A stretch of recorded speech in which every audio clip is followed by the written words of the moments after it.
नमस्कार दोस्तों, हिंदी वर्ण विचार के बाद हमारा दूसरा महत्वपूर्ण टॉपिक प्रारंभ होता है जिसका नाम है दोस्तों शब्दकोश। अच्छा दोस्तों, यहाँ पर शब्द का मतलब आपको पता है प्रत्येक शब्द से है और कोश का मतलब यहाँ पर है खजाना। तो इसका मतलब है ये है शब्दों का खजाना, जखीरा है पूरा शब्दों का। अब कौन सा शब्द किस स्थान के बाद मिलेगा दोस्तों, वो है शब्दकोश। एक तो हम अस्त व्यस्त वैसे पटक देते हैं और एक हमें पता है यार ये डिक्शनरी में यहाँ मिलेगा अपन को। तो शब्दकोश में शब्दों को ढूंढने का तरीका क्या है कि वो हमें कहाँ मिलेगा। कई बार हम ढूंढते हैं कै के बाद किसका नाम आ रहा है, कविता लिख दिया तो कै का के बाद आएगा, की के पहले आएगा, वो हमें समझना है। टोटल 3 स्टेप रहेंगे, इसको समझना। सबसे पहले हिंदी शब्दकोश का प्रारंभ ए योग वाह के अनुस्वार से होता है दोस्तों। तो ये है ए योग वाह, सबसे पहले आता है अंग और एह। दोस्तों ये ध्यान रखना, हिंदी शब्दकोश का प्रारंभ ए योग वाह के अनुस्वार से होता है। यानी कि हम बात करें, हमारे सामने 4 नाम आ गए, अजगर आ जाए, अंगद आ गया, एक अमर आ गया, एक कवि आ गया और एक आ जाए मान लो हमीद आ गया। तो हिंदी डिक्शनरी में नंबर 1 पर किसका नाम मिलेगा, ऐसे भी पहले मिलेगा अंगद का। तो ये दोस्तों आपको समझ में आ रहा है। अगर प्रश्न आए कि शब्दकोश का प्रारंभ होता है ऑप्शन ए योग वाह से, नहीं। ऑप्शन बी स्वर से, नहीं। सही आंसर है ए योग वाह के भी किससे, अनुस्वार से दोस्तों। सबसे पहले ये आएगा। अगर विकल्प आता है हिंदी शब्दकोश का प्रारंभ किससे होता है, अयोग वाह से, स्वर से, स्पर्श से, अंतस्थ से, तो सीधा आंसर अयोग वाह होगा। लेकिन इसको भी जब आउट करना होता है तो विकल्प आएगा हिंदी शब्दकोश का प्रारंभ किससे स्टार्ट होता है, तो ए योग वाह के भी अनुस्वार से आता है। समझ में आया दोस्तों। एक बात तो ये हिंदी शब्दकोश का प्रारंभ ये है। अच्छा एक बात ध्यान रखना दोस्तों, ये जो चंद्र बिंदु है इसे बोलते हैं अपन, क्या बोलते हैं, अनुनासिक। देखो 3 वर्ड है, एक तो अनुस्वार, एक होता है अनुनासिक और एक होता है दोस्तों निर्नुनासिक। इस बात को आप समझिए थोड़ा सा, अनुस्वार, अनुनासिक, निर्नुनासिक। अनुस्वार देखो दोस्तों किससे बोला जाता है, इसका जो उच्चारण स्थल है, उच्चारण स्थल, अनुस्वार का उच्चारण स्थल क्या है, नाक है, नासिक के है। और प्रतीक चिन्ह जो होता है दोस्तों, प्रतीक चिन्ह वो होता है बिंदी, सबको पता है। और जो प्रतीक चिन्ह होता है वो केवल ए के ऊपर लगता है, ए के ऊपर, जैसे अंगद हुआ या फिर दोस्तों कंचन हुआ। यानी कि जो बिंदी होगी वो केवल ए के ऊपर होगी। ए के अलावा किसी पर भी बिंदी आए, मान लो ए के अलावा उसने ऊंट दे दिया तो ऊंट के ऊपर बिंदी नहीं लगा सकते दोस्तों, पक्का है। क्या लगेगा, चंद्र बिंदी, क्योंकि अनु माने मुंह और नासिक माने नाक। तो इसका जो उच्चारण स्थल हो गया, उच्चारण वो होगा नाक व मुंह से होगा दोस्तों। इसका जो उच्चारण होगा किससे होगा, नाक और मुंह से होगा। रही बात प्रतीक चिन्ह की, तो प्रतीक चिन्ह क्या होगा दोस्तों, चंद्र बिंदु होगा। ये तो पक्का है, प्रतीक चिन्ह क्या होगा, चंद्र बिंदु होगा। और हर स्वर पर लगती है, जैसे ए पर भी लग गया, आ पर भी लग गया, हर स्वर पर। लेकिन किस पर, लेकिन री पर नहीं, क्योंकि री के है तत्सम वर्ण में आपको बताया था। अब ए के ऊपर लग सकता है ये रहा, आ के ऊपर लग सकता है ये रहा। अब मान लो छोटी ई ये रहा, बड़ी ई, छोटी ई ये रहा, बड़ी ई के ऊपर कैसे लगेगा, तो जिनके ऊपर मात्रा होती है वहां पर केवल बिंदी लगती है, लेकिन माने क्या जाती है उसे, चंद्र बिंदु। मान लो ये आ गया ऊंट, मान लो ये आ गया उन्होंने वर्ड लिख दिया, उन्होंने, तो ये जो बिंदी लग रही है ये अनुस्वार नहीं है दोस्तों, बिंदी अनुस्वार नहीं है, ये है चंद्र बिंदी। लेकिन यहाँ पे हम चांद तो लगा नहीं सकते, इसलिए इसे माना जाएगा, यहाँ पे लिखना तो पड़ेगा बिंदी, लेकिन माना जाएगा चंद्र बिंदी। और चंद्र बिंदु को क्या कहते हैं दोस्तों, अनुनासिक। निर्नुनासिक या कह दो अनुनासिक, एक वर्ड है देखो, अनुनासिक, अनु माने मुंह, नासिक माने नाक, और ये लग रहा है इसके आगे अन, तो जोड़ो तो ए, आधे ने में मैंने ए जोड़ा, ये हो गया पूरा ने, अन नु नासिक। तो एक बात ध्यान रखना दोस्तों कि वे वर्ण जो ना तो नाक से बोले जाते हैं ना मुंह से, ये कहां से बोले जाते हैं, उच्चारण स्थल केवल और केवल मुंह से बोले जाते हैं, केवल मुंह से बोले जाते हैं। और प्रतीक चिन्ह कुछ नहीं है दोस्तों, क्योंकि सादा शब्द जैसे अमर हुआ, कमल हुआ, ये सादा शब्द जितने भी वो क्या कहलाते हैं, अनुनासिक कहलाते हैं दोस्तों, या फिर निर्नुनासिक। रही बात शब्दकोश की, तो जो चंद्रबिंदु जो होता है वो शब्दकोश में कहीं नहीं आता है। लेकिन मान लो हमारा कोई शब्द मिल जाए तो ये ध्यान रखना, प्रत्येक सादा वर्ण से पहले हमेशा चंद्रबिंदु होता है। आ गया तो चंद्रबिंदु वाला पहले मिले। मान लो एक तो आम आ जाए और एक आंख आ जाए, तो आपको डिक्शनरी में पहले कौन मिलेगा, ये दो आम आ गए मान लो नॉर्मल, तो ये चंद्रबिंदु वाला पहले मिलेगा। ठीक है, तो आप देख लो, छोटी ई के ऊपर चंद्रबिंदु कैसे लगेगी, ऐसे। बड़ी ई के ऊपर चंद्रबिंदु कैसे लगेगी, ऐसे। छोटे ऊ के ऊपर चंद्रबिंदु, छोटा ऊ ये रहा, बड़ा ऊ लगाती है, बड़ा ऊ के ऊपर चंद्रबिंदु ये रहा। ऐसे ही इसके ऊपर चंद्रबिंदु नहीं आता, ये ए का चंद्रबिंदु, ये आई का चंद्रबिंदु, ये ओ का चंद्रबिंदु, और दोस्तों ये औ का चंद्रबिंदु, ऐसे आपको मिलेगा। ठीक है, तो सबसे पहले ए चंद्रबिंदु है। और हिंदी शब्दकोश में ये ध्यान रखना है, हिंदी शब्दकोश में अनुनासिक का मतलब क्या होता है दोस्तों, चंद्रबिंदु नहीं गिना जाता, इनको गिना नहीं जाता है, ये वर्ड गिने नहीं जाते, वैसे होते भी नहीं है हकीकत में तो, लेकिन पेपर वाला अगर हमें दे देता है तो हमें सादा वर्ण से पहले, मान लो एक चंद्रबिंदु आ जाए कैसे पहले, तो हमें पहले चंद्रबिंदु को गिनना है, ये ध्यान रखना। ठीक है, तो मैं आपको ये कहना चाह रहा हूं ये बात। अब देखो पहली लाइन, हिंदी शब्दकोश का प्रारंभ ए योगवाक के अनुस्वार से होता है, क्लियर है, तथा अंतिम वर्ण कौन सा होता है दोस्तों, है होता है, ये होता है अंतिम। अगर ये होता है अंतिम तो फिर क्षय त्रय गे कहाँ जाएंगे इसके बाद, तो कै और ख के बाद आएगा क्षय, क्योंकि कै क्षय बना किससे है, कैसे, तो कै और ख के बाद ये जय और जय। अब आप देखो जय से और ये से ही तो बना है गे, तो जय के बाद इसे रख दो शब्दकोश में, जय के बाद और जय से पहले त्रय किससे आ सकता है, तय से, तय के बाद और थे से पहले, ऐसे श्रेय, शय के बाद और शय से पहले, रेड में कर रखा है। हिंदी शब्दकोश में अणे अणे अणे, देखो दोस्तों ये रहे, ये तीन वर्ण है, अणे अणे अणे। हिंदी शब्दकोश में अणे अणे अणे का स्थान है, किंतु ना के बराबर।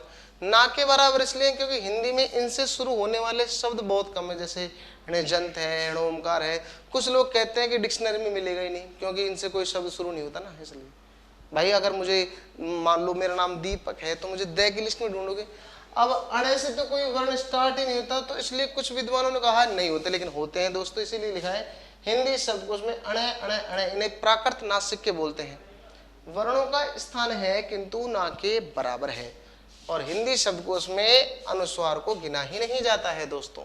इस बात के बाद अच्छा, शब्दकोश में रे का स्थान नवा है, तो देखते हैं कैसे, इनको तो गिना ही नहीं जाएगा, तो 1 2 ये 3 सादा, 4 5 सादा सादा गिनो, 6 7, एक मिनट दोस्तों ये क्या हो गया, देखो 1 ये 2 ये 3 ये 4 ये 5 ये 6 चंद्रबिंदु बाद में, और ये 7। वर्णमाला में तो 7वां है, लेकिन शब्दकोश में 1 और 2, ये 2 गिन लिए, 1 2, चंद्रबिंदु वाला तो गिना ही नहीं जाता, इसलिए शब्दकोश में रे का स्थान कौन सा है दोस्तों, नवा है। सबसे मोस्ट लाइन है, देखो सबसे पहले अंग और ए 2, फिर ए आ ई उ री 7वें नंबर पर आएगा। तो दोस्तों ये है शब्दकोश के कुछ पॉइंट, आपको पता है, फिर से सुन लो।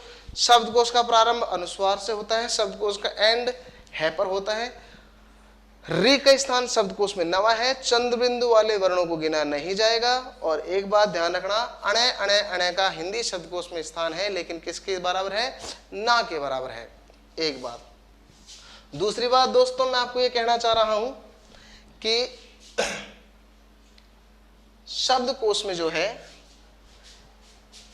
ये अनुनासिक ना के बराबर होता है, और शब्दकोश में ये क्षत्रज्ञ जो आते हैं, जैसे क्षय है, कैसे बना है तो कै के बाद रख दो, त्रय तय से बना है तय के बाद रख दो। अब मैं आपको शब्दकोश में क्या है इनका औचित्य वो बताता हूं, तो सुनिए। शब्दकोश को समझने के लिए इस रे के प्रकार को भी समझिए दोस्तों। रे का प्रकार क्या है, मान लीजिए ये 4 रे हैं, एक रे,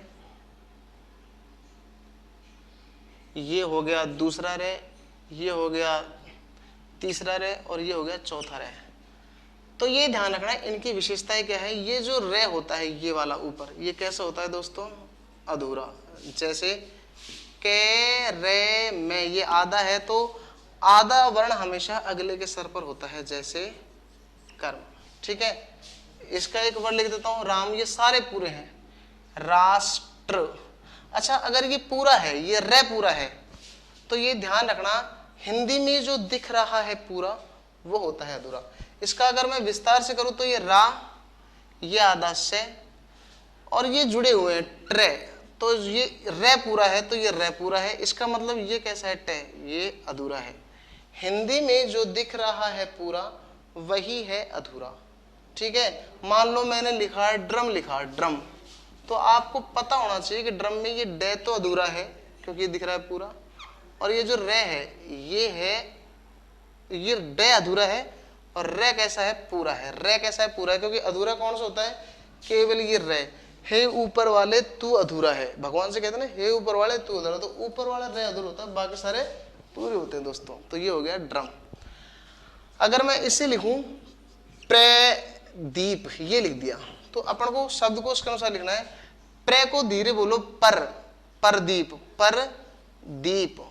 तो जो दिख रहा है पूरा वो तो है इसमें अधूरा, और जो दिख रहा है अधूरा वो कैसा है इसमें पूरा। तो ये दोस्तों ध्यान रखना, रे के 4 प्रकार, ये तो कंप्लीट हिसाब दिखाई दे रहा है। और जो ये वाला रे होता है, ये वाला किस में आता है, केवल टे वर्ग के नीचे आता है। जैसे ट्रक हो गया, जैसे ड्रम हो गया। कभी आप कै में मत लगा देना क्रम, नहीं तो ऐसा लगता है जैसे रॉकेट की तरह उड़ जाएगा ऊपर, नहीं दोस्तों ये नहीं होगा। ठीक है, तो ये वाला रे कौन सा वाला, ये वाला केवल टे वर्ग में आता है। ये रे जैसे प्रदीप हो गया। मान लीजिए मुझे क्रम लिखना है, क्रम, तो जो दिख रहा है पूरा वो है क्रम को धीरे बोलो, करम। कई बार कई लोग बोलते हैं ओ प्रदीप, ओ करम, तो क्रम बोल दिया, क्रम, कै रे में क्रम। तो जो दिख रहा है पूरा वो है इसमें अधूरा, ये हो गया क्रम।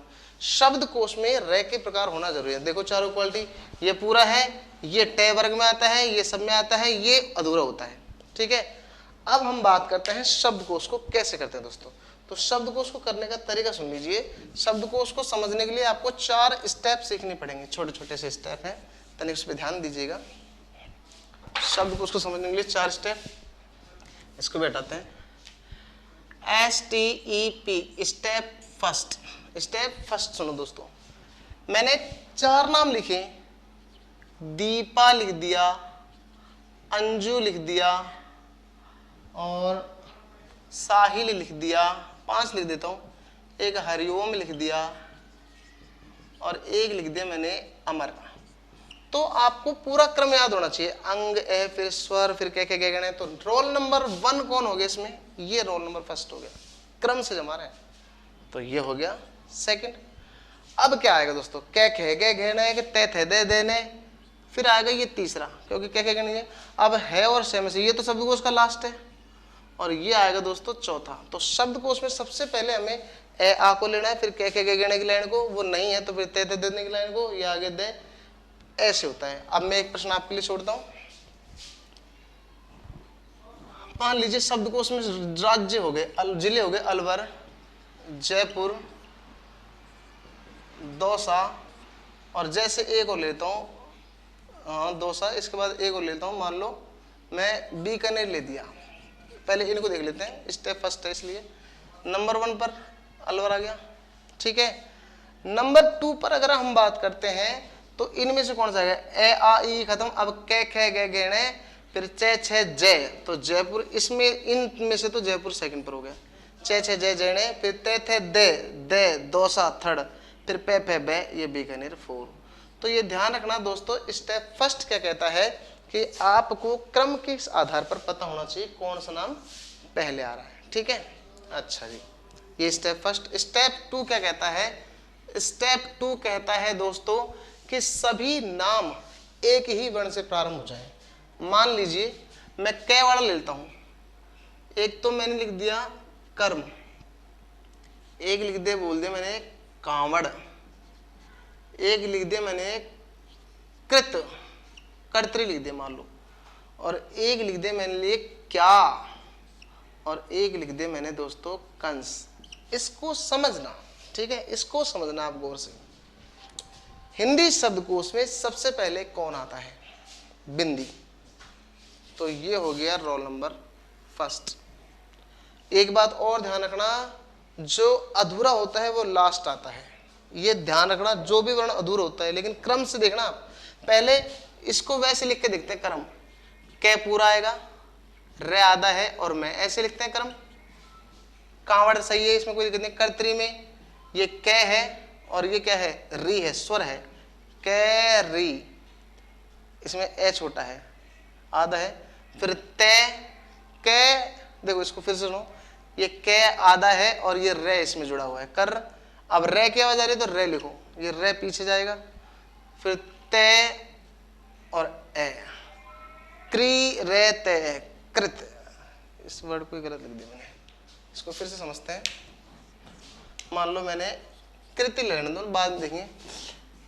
कै, फिर री, फिर ते, ठीक है। क्या को लिखो? कै ये आ। तो यार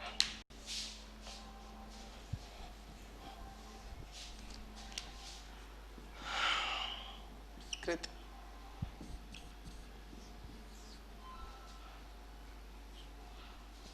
कर्म, कांवड़, कृत, क्या और कंस। हिंदी शब्दकोश में इन्हें कैसे जमाते हैं? हिंदी शब्दकोश में स्टेप 2 कर्म, कांवड़, कृत और क्या और कंस को कैसे जमाते हैं? दोस्तों देखो, कर्म, इसको पहले तो हम तोड़ते हैं। कर्म को पहले ऐसे लिखते हैं कै रे मैं, ठीक है, क्योंकि जो रे अगले अक्षर पे जा रहा है वो पीछे आ जाएगा। कांवड़ को फिर से लिखने की जरूरत नहीं है, तो टूट जाएगा। कृति को देखो, इसको भी तोड़ देंगे। अब देखो, इसको एक एक वर्णों को तोड़ो। पहले कै, इसमें से भी निकालो, कै में से आधा कै और ये ए, फिर आधा रे और ये मैं और ये ए, कर्म। कांवड़ को तोड़ते हैं, कै आ चंद्र बिंदु, वे, फिर इसमें से भी ए, फिर ये डे, ठीक है। कर्तरी को तोड़ते हैं, कै, इसमें से री, कर, फिर तय और ए, कर्त, कृत हो गया। क्या को तोड़ते हैं? के ये आ, भाई आधा के ये रहा और या के टुकड़े कर दिए ये। कंस, के अन से ए। अब मैं ये कह रहा हूं कि इसमें तो सब वर्ण अलग अलग पर हैं, इसलिए कोई दिक्कत नहीं है, लेकिन इसमें क्या है दोस्तों कि सारे कैसे शुरू है, इसलिए हम सबसे पहले कै को हटाते हैं। हटा दिया। अब देखो सेकंड, देखो ए आ रे ये अंग, तो सबसे पहले कौन सा आएगा? अंग। फिर देखो अब आएगा ए सेकंड, अब ये आ रहा है दोस्तों, ये हो गया थर्ड। स्वर आएगा फिर चौथा री, फिर ये पांचवा, ठीक है दोस्तों। तो ये स्टेप 2 है। मैं आपको एक सवाल और दे देता हूं। एक वर्ड और लिखा, मर्म, म्यान, मास, मृत और मृणाल, ऐसे लगा लो। ये 4 वर्ड आ गए। आपसे कोई कहेगा कि शब्दकोश के आधार पर तीसरा बताइए, कौन सा तीसरा बताना है, तो मैं आपसे ये कह रहा हूं कि आप ये बताइए। पहले मरम को लिखते हैं, मैं बोलो मरम, जो ऊपर जाता है वो वापस पीछे आ सकता है। जैसे मान लो करम लिखा मैंने, तो ये अगले के सर पर जाएगा और जब उसको शॉर्टकट करेंगे तो वापस पीछे आ जाएगा। सेम इसी प्रकार मरम, मैं रे मैं, ये हो गया मरम, ऐसे लिखते हैं। तोड़ोगे तो आधा वापस चढ़ा दो। और एक मृणाल, रे वाले में करना है ऐसा, और किसी में नहीं करना। मृणाल, मैं पूरा दिख रहा है, इसको अधूरा करो, मरनाल, फिर ये रे और ये ना और ये ले, ठीक है। अब इसको शब्दकोश के आधार पर करो। पहले हम इसको तोड़ते हैं, इसको पहले मैं को तोड़ो, मैं और ए, स्वर अलग करो, मैं और ए, ये हो गया रे, ये मैं। देखो दोस्तों लास्ट में अगर ए आता है तो उसमें से ए बाहर नहीं निकालते हैं, आ आता है तो अलग है। मयान की बात करते हैं, मैं ये आ ने, मास, मैं आ से ए निकालेंगे नहीं लास्ट का। मृद, मैं री ते और मृणाल, मैं, फिर इसमें क्या है रे आ, अणे, आ और ले सब एक जैसे हैं, इसलिए हमें क्या करना है, पहले मैं को हटाना है। ठीक है, नंबर 1 पर कौन आएगा, ए आएगा। नंबर 2 पर कौन आएगा, आएगा। नंबर 3 पर कौन आएगा, स्वर स्वर आएंगे, पहले ये आएगा। अब ये और रे में से पहले कौन आएगा, पहले ये आएगा। 4 और ये हो गया 5, तो नंबर 3 पर कौन सा है दोस्तों, मृत रहेगा। शब्दकोश से रिलेटेड कोई भी प्रॉब्लम आती है तो आप मुझे बताइए, मैं लास्ट स्टेप तीसरा समझा रहा हूं दोस्तों, उसको और समझिए, फिर शब्दकोश में आपकी दिक्कत खत्म हो जाएगी। आप कोई भी प्रश्न करिए शब्दकोश का, फर्स्ट कोड उठाइए, गलती नहीं होगी, एक बार इसको समझिए आप। मान लीजिए मैंने लिखा